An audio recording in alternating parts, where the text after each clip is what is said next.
This is the Middle Earth Philosopher. This video is going to be something different, and I'm not going to make a habit of this, but this is going to deal with not a review, but my thoughts and philosophies on the recent show Ring of Power. So it's had nothing to do with in-world ideas and whatnot, really. It's just kind of my thoughts and perceptions. And I'll tell you why I'm even bothering with this, because part of me doesn't really want to.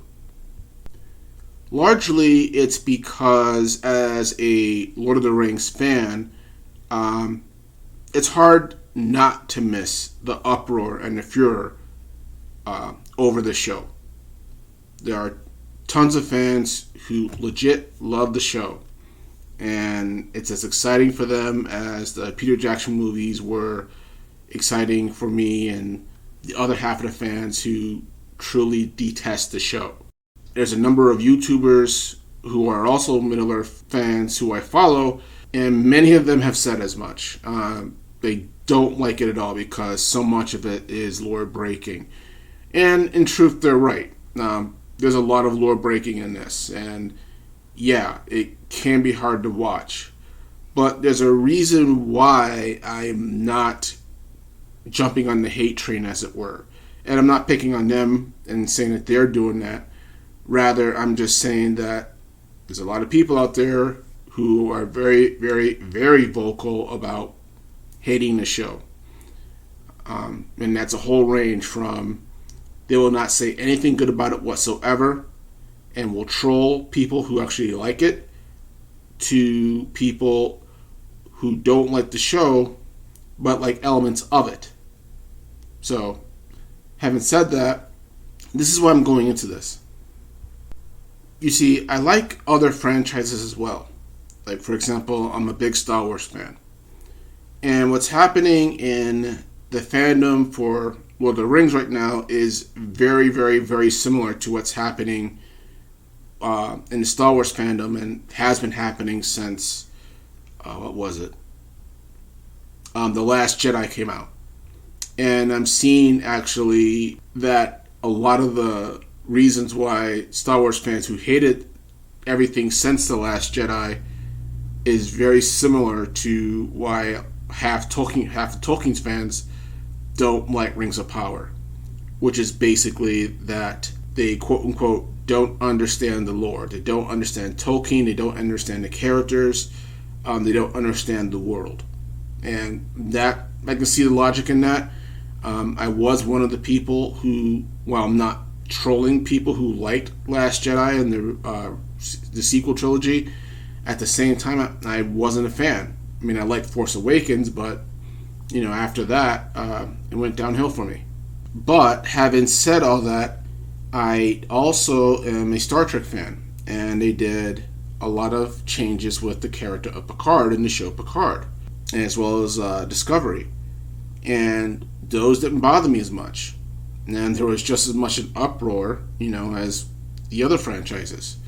So, trying to be an honest person, I had to ask myself, why is it that I have such a hard time watching Rings of Power, making these changes in the lore and everything, but I had little problem watching similar shows and similar franchises do the same thing in their properties? Why is that? So initially, I thought it was a generational thing, in that, if you grew up or came of age during a time when the Peter Jackson movies came out, or even the old Rankin Bass cartoon movies came out, then that is your jam. That is your entry point. That is essentially your Bible. And if you first got into it because you read the books first and then did everything else after that, then that's your Bible. And I'm using that word intentionally because a lot of this strikes me as very quasi-religious. And I'm saying that because I was a theology major. So a lot of the passion and language used in this, I swear to God, if you switched out some of the words that are being used to describe people's feelings about this, you would think people were arguing over religion at this point. It's that crazy. Regardless, I think the reason why I had such an issue with it is because, yes, I came into the franchise at a specific point, which was the cartoons, and then I read some of the books, and then I saw the Jackson movies, and that more or less encompassed it for me. When I read The Silmarillion, I was seeing the pictures in my head of these people, of these wars and these battles and these armors and everything through the imagery of the PJ movies. Okay, because that was my entry point, that was my visualization, that was my imprint. Okay, and therefore to see someone else do their adaptation on it, was a little bit jarring for me. Just like what happened in Star Wars. I saw the original trilogy, and then I saw the prequels, and that was where I went into it, when it was under Lucas's control. And then when Disney did their thing with it, it was a jarring experience, because it's just like, well, wait a minute, this doesn't make sense. This isn't canon. This doesn't sync with what I watched before and what I read before, and blah blah blah blah. You have that, or at least I had that religious reaction. Now, a lot of the criticisms revolved around two things: the race issue, which is unfortunate, and the writing. And regarding race, yeah, obviously, that's a touchy subject, because as soon as you mention that in a breath or imply that you're about to go there, as everyone knows right now, people are automatically going to think that you're racist, that you're some sort of right-wing nut, etc. And again, that's too bad. It's too bad that people, at least in America, I think anyway, don't recognize the reality of nuance in human nature, that it's not a black and white thing. I'm not saying that racially. I'm saying that perspective and morality-wise, it's a scale. It's a sliding scale, and there's a lot of different points where things blend together, and someone could think one way about one thing and think the opposite about the other. For example, I may have a issue with someone putting a bunch of white people in Black Panther, okay? But not as much have an issue if it's happening in Lord of the Rings or Star Wars or whatever. And that might be because that, again, that entry point, that close to home, where, my values and everything may not be as impeccable and quote unquote righteous as I might make it sound when I mention it to other people. I definitely feel that's a big thing, because human beings are biased and hypocritical creatures. That's just a fact.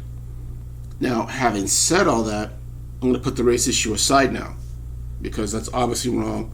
And again, this is an adaptation. This isn't someone literally rewriting the Tolkien's works to explicitly say, yes, there was this and that in it. The writings are the core of everything else that happens throughout the franchise, and even the PJ movies, technically speaking, are an adaptation. They're not, legally legit canon. So there you are. So I put that aside. So now the writing. And yeah, the writing has been off many, many, many times. But at the same time, I strongly disagree with, a lot of fans who felt that this was clearly a money grab, and that people involved in the show, didn't give a damn about the lore. And you can literally see that in the artwork. Like, I believe the first season for the designs and everything was being handled by Weta, and I think John Howe, who worked on the original trilogy. And you see that in everything from the designs of Numenor to the Khazad-dûm, and even someone in the armor of Numenor, which I'm not a huge fan of, but that's a nitpick. There's so many references in there that they didn't have to put in, but they did. Now, there's a balance, of course. Like, if it was just a bunch of corpos just trying to say, hey, look, we did this, then I would expect, maybe 1, 2, maybe even 3 things that they might put in there from the movies, just to basically shut the lore nuts up. Okay, I can clearly see that. I've seen it done before. But the number of times that it's happened throughout this series leads me to believe that no, whether, I agree with how they're handling the writing and the lore or not, they do care. They're pulling up stuff that the movies don't even touch on, and that, a casual person isn't even going to give a damn about. Okay, a lot of them on Twitter and social media have said as much. They don't care about the lore, they don't care about the complaints that hardcore fans or gatekeepers are yelling about. They just want to enjoy a show, and that's it.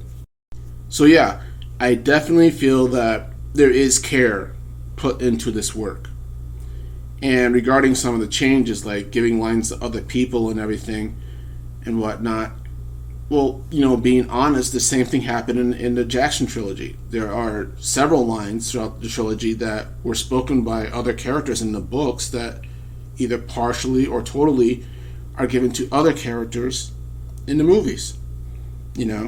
And I've rarely heard anyone give a shit about that. Rarely. The only time I've ever seen people have an issue with it is on some Tolkien Facebook groups that I'm on, and they'll say something about it, occasionally if it comes up. But for the most part, even on those groups too, people don't care as long as it's done tastefully and the care shows.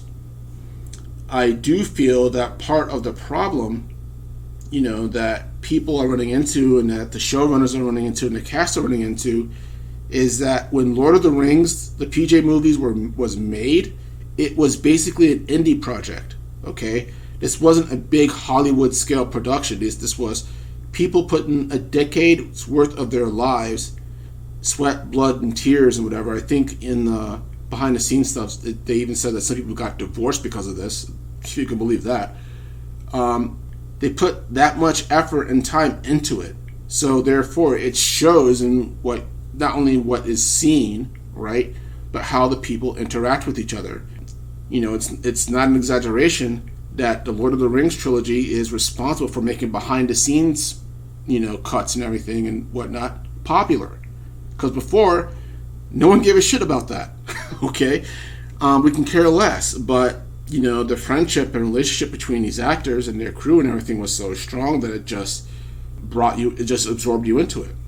And because of that, the movies were a huge success. Some people have said it's the best trilogy ever made, or at least one of them, in the top 2 or top 3 or whatever. But either way, it became a cultural icon. Okay, it became something more than what the makers and the people who were involved in it intended to be. It's like it became a god almost. So therefore, anyone who was trying to copy that, from the movies that were coming out after that time and the shows like, Game of Thrones or whatever, to current Rings of Power, had big shoes to fill. And let's face it, they were always and will always be under that shadow. Anything coming out with the word Tolkien or Lord of the Rings on it that's remotely associated with those words and names is going to have that shadow on it, whether Tolkien House or anyone else likes it or not. That's just reality. And that's not a bad thing, because the movies, and yes, I'm including the Hobbit movies in that as well, because I did like those, were a gateway for that. It inspired people to read the books so that, okay, they can see how it was actually supposed to go down and blah, blah, blah. But again, that's not a bad thing, but it did become this gold standard, and they just are not going to escape that. So on the one hand, I feel like fans and people need to recognize that, they're under the spotlight now, just like the sequel trilogy was under the spotlight, and the Mandoverse is under the spotlight, and all these other franchises are under the spotlight of the ghosts of their predecessors that were massively successful. Okay, it's a miracle, I think, or at least incredibly amazing, that Top Gun Maverick not only was as good and better than the original Top Gun movie, which itself is already a national and cultural and historical icon and anchor, but that it became one of the highest grossing movies of all time. That's incredible. okay? That it honored what came before and at the same time was its own thing. And because of that, and it found that balance, was a huge success. And I feel that that's just something that a lot of Hollywood studios and filmmakers don't quite know how to do yet. And it might be a long time before they ever figure that out, if they do ever figure that out. There's a balancing act. And Rings of Power, I feel, has the potential to do that. There's a lot of elements in there that I enjoy. I love the dwarves, okay? I like how they put this focus on the dwarves as a culture, okay? And seeing Khazad-dûm, i.e. Moria, at the height of its power. I enjoy seeing that. I enjoyed seeing the land of Mordor before it became Mordor, because it's just this weird feeling now when I look at the movies and it's just thinking like, wow, this all used to be like beautiful grassland and now it's just hell on earth. You know, in my head, that's amazing. Almost every single backdrop scene in Rings of Power is fucking gorgeous. Okay, and the architecture I can see is related, for me anyway, to the movies. So it's like, okay, I can do my own headcanon, if I will, and just kind of pick and choose what I want to do with, you know. Like I do that now, okay? In my headcanon, Celebrimbor and Elrond have long black hair, okay? I'm just a stickler for that. That's just me. But I also love the actors and how well they're killing it, you know, in my opinion. And, you know, those roles and everything with what they got. It's just amazing. So, despite all these good things, therefore, why am I having a hard time with it? And it's because of the fact that it's not my entry point, okay? The cartoons, and then the movies, and then the books were my entry point. Rings of Power is the latest in that, so it's coming up in the shadow of those things. And it's not an imprint anymore, okay? All the other stuff is. The movies are an imprint for me. And that's okay, right? Just like it's okay for a casual fan who doesn't know any of those things, sees Rings of Power and it's like, hey, this is some good shit, and it becomes their imprint, and maybe it will inspire them to go into the earlier movies and the books and everything, you know, and make comparisons, even, you know, stupid stuff like, okay, Galadriel's doing this fancy acrobatic stuff and people are complaining about it, but Legolas was doing the same thing, you know, in these other movies and stuff like that, which itself was, again, an adaptation that, you know, not everyone was happy about as well, but there you are. So that's what I figured out why I was struggling with it. But there was another reason as well, and that's just how many fans are choosing to react to this. And I think it's on both sides. It's dumb, quite frankly. I feel that, you know, people should be allowed to disagree, all right? And should be allowed to, if we're civilized enough, discuss about this. You know, I find it ironic that, you know, seeing some fans kind of react with this vitriol towards the other side, and they're behaving just like the evil characters in the franchises that they love. Okay? They're being orcs. They're being Sauron. They're being arrogant Númenóreans and all that stuff. Okay? Same thing with Star Wars, or any of the other franchises. They're just, you know, they're behaving the exact same way that the evil in those franchises is behaving, and it seems like they don't even realize it, or perhaps they don't even care because, hey, it's for, you know, the good of the cause. You know, they're trying to defend the sanctity of the work or some weird shit like that. Again, there is a religious element to this. We're all fans of this world in one form or another. So that automatically creates a sense of common ground. Okay? And more than anything else, you know, we're supposed to be the most intelligent species on the planet, i.e., meaning we can, you know, control our shit and not lose it. Meaning we can have a civilized discussion, discuss what we like, don't like, you know, maybe agree to disagree, maybe our minds might change, you know, or whatever. But share a love for a world that, you know, we both enjoy. We should be able to do that. And obviously the reality is that many of us, for whatever reason, can't or won't. But you know what even makes me more upset than that? If I want to say upset, because I'm not angry about it per se, but it is vexing to me, is that a lot of this has nothing to do, I feel anyway, with racism or misogyny or hell, even bad writing. A lot of this has to do with just the corpos, I feel, in Amazon, just manipulating the hype over this to their own ends. Because the more you fight about it, the more word you spread about the show overall. The more you increase its, what's the word I'm looking for? Noticeability to the public eye. And that could work against the show. It could work for the show. Who's to say? I'm not one of those kind of experts. But it's a corporate manipulation by people who don't care about how many Latinos or Chinese or black people are in the show, or if the show is following the lore according to Tolkien's notes or his sons or his grandsons or whatever the fuck.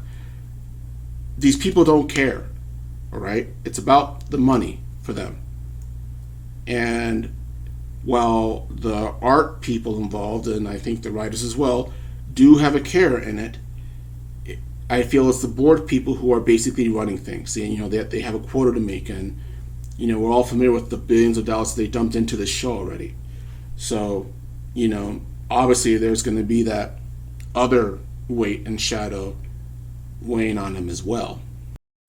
And I think if people realize that, including, people involved in the show itself who are kind of criticizing fans, who are falling into the same trap, basically, saying all the fans are racist or whatever.